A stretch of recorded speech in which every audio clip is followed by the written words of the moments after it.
We zijn hier op de Nederlandse begraafplaats van Maastricht, aan het Belgisch Erepark, waar wij vandaag onze vriend Jozef van Kalk opnieuw gaan begraven. Jozef verdween op 27 september 1944 tijdens een verkenning. Hij is gewond geraakt en is in Duitse handen achtergebleven.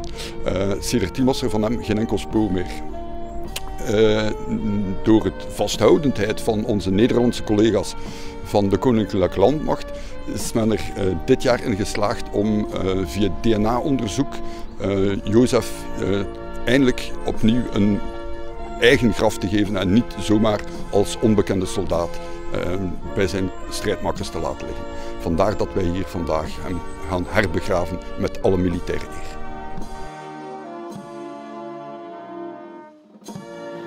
Évadé de Belgique occupée, Joseph van Kalk, né à Molenbeek le 8 octobre 1924, rejoignit les forces belges de Grande-Bretagne.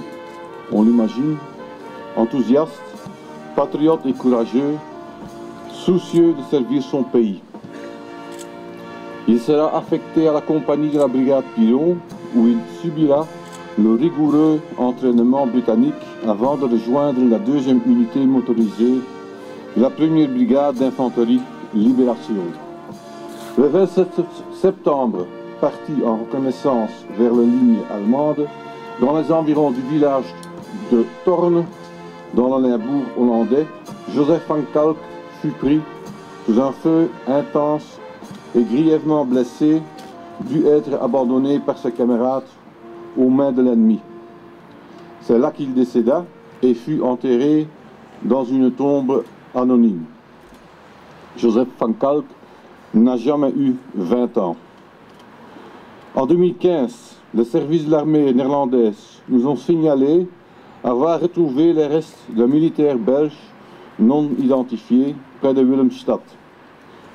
Nous savions que Joseph van Kalk avait disparu dans cette région et c'est ainsi que grâce à la fructueuse collaboration entre de opsporings- en de identificatiedienst van de Nederlandse krijgsmacht, que je tiens à remercier tout particulièrement, et le service de sépulture des invalides de guerre, il a pu être établi que ces restes étaient bien ceux du soldat Joseph van Kalk, le dernier disparu de la brigade Piron.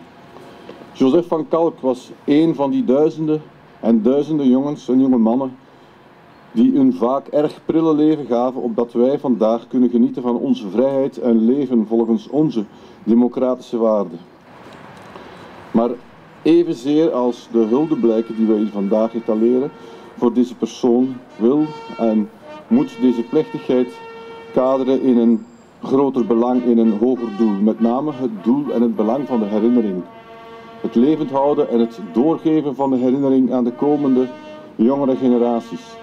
De herinnering aan al die gebrachte mensenoffers en het onvoorstelbare leed leert ons, of zou ons toch moeten leren, iets moeten leren over de volharding, de inzetbereidheid en de opofferingsdrang waartoe mensen in staat zijn als ze worden aangevallen in de kern van hun bestaan. Hun vrijheid, hun rechten. Très émouvant et c'est une très belle cérémonie. C'était une cérémonie auquel on ne s'attendait pas du tout. Et c'est très prenant. C'est-à-dire qu'on a été prévenu par courrier d'abord. Et ensuite, on nous a demandé de faire un test ADN pour être certain de l'identifier. De savoir l'identifier. Et ça a mis une bonne année avant que tout soit finalisé. Oui, finalisé. C'était le frère de ma grand-mère. Ben, j'espère que de là où elle pourra voir un petit peu quelque chose et que ça lui fait plaisir. Dommage qu'elle n'ait pas pu y participer, mais c'est quand même bien de savoir que finalement il a été retrouvé. Oui, et quelque part en paix. Je ne savais pas en fait qu'il avait été volontaire, donc je l'ai appris aujourd'hui. Et oui, c'est un beau geste humain pour aider à aider la population à l'époque. Ja, wat betekent dat voor mij? Het indrukwekkend eigenlijk. Hè. En na al die jaren, en ik heb hem wel oppervlakkig gekend, niet... ja. In 40 ben ik gevlucht per veeloot op Calais. En daar kwam een klein bootje zo, met een Engelse schipper. En we waren met 5 en hij zocht Engelse soldaten. Maar er waren er geen. En dan moesten alle 5 mee naar Engeland van Calais. En dan